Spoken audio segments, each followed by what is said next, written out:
Assalamualaikum warahmatullahi wabarakatuh. Perkenalkan, nama saya Tegar Sanjaya, NPM 19751062. Sini saya akan mempresentasikan pembiayaan UMKM kredit usaha rakyat. Kredit usaha rakyat atau sering disebut dengan KUR. KUR merupakan program prioritas pemerintah dalam mendukung UMKM melalui pemberian kredit atau pembiayaan modal kerja dan atau investasi.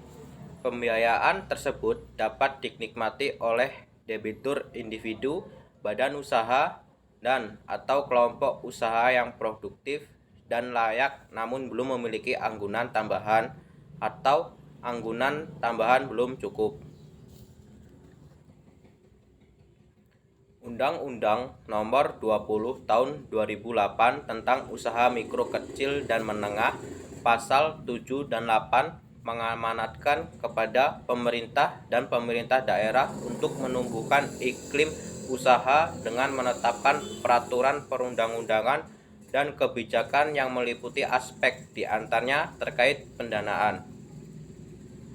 Kebijakan pendanaan tersebut ditunjukkan untuk memperluas sumber pendanaan dan memfasilitasi UMKM pada kredit bank atau non-bank, memperbanyak lembaga pembiayaan dan memperluas jaringannya, memberikan kemudahan dalam memperoleh pendanaan, dan membantu UMKM mendapatkan pembiayaan dan jasa produk keuangan lainnya dengan jaminan pemerintah. Sejalan dengan amanat Undang-Undang Nomor 20 tersebut untuk membantu mengatasi kurangnya akses UMKM untuk memperoleh kredit atau pembiayaan. Pemerintah meluncurkan kredit usaha rakyat atau KUR pada tahun 2007 dalam kurun waktu 2007 sampai 2014. Realisasi penyaluran KUR melampaui target yang ditetapkan pemerintah. Selanjutnya, program KUR memberikan manfaat besar kepada perbankan dan perusahaan penjamin tetapi mengecilkan kontribusinya dalam pengentasan kemiskinan.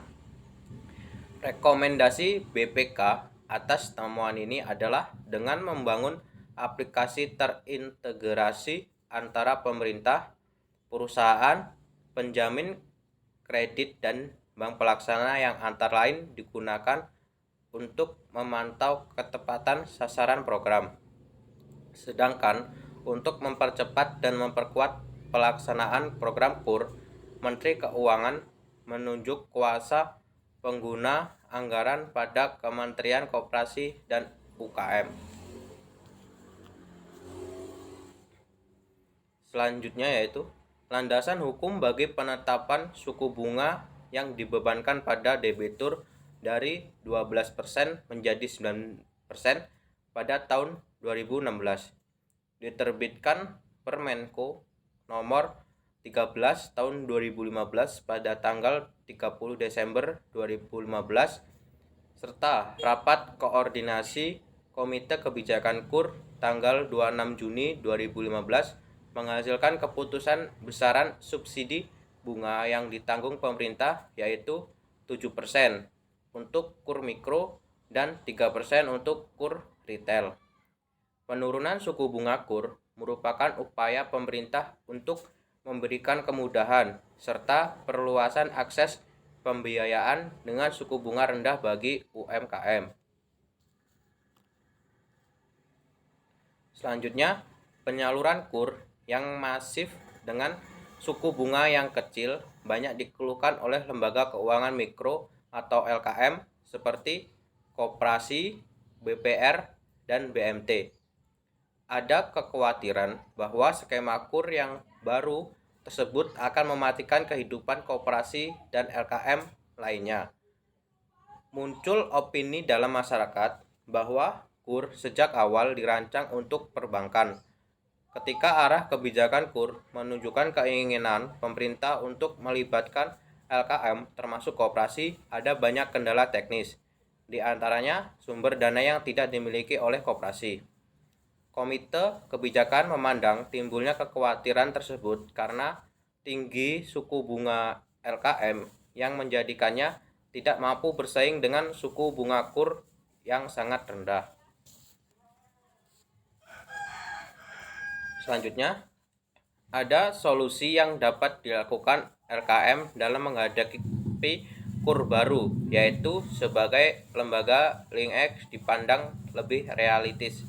Sejumlah 1.640 BPR atau BPRS di seluruh Indonesia yang tergabung dalam Perhimpunan Bank Perkreditan Rakyat Indonesia atau Perbarindo telah menandatangani MOU dengan Bank BNI pada tanggal 29 Februari 2016. Hal tersebut merupakan bentuk sinergi antara bank penyalur KUR dengan lembaga LinkX dalam penyaluran KUR kepada UMKM.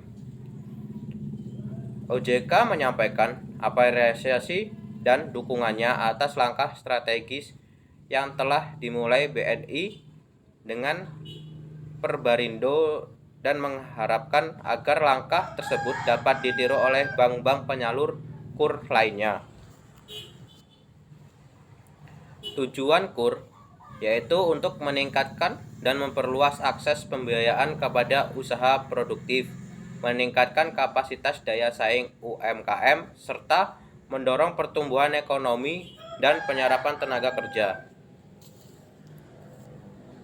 Selanjutnya yaitu pola penyaluran KUR. Pola penyaluran KUR ada dua cara, yaitu secara langsung dan tidak langsung.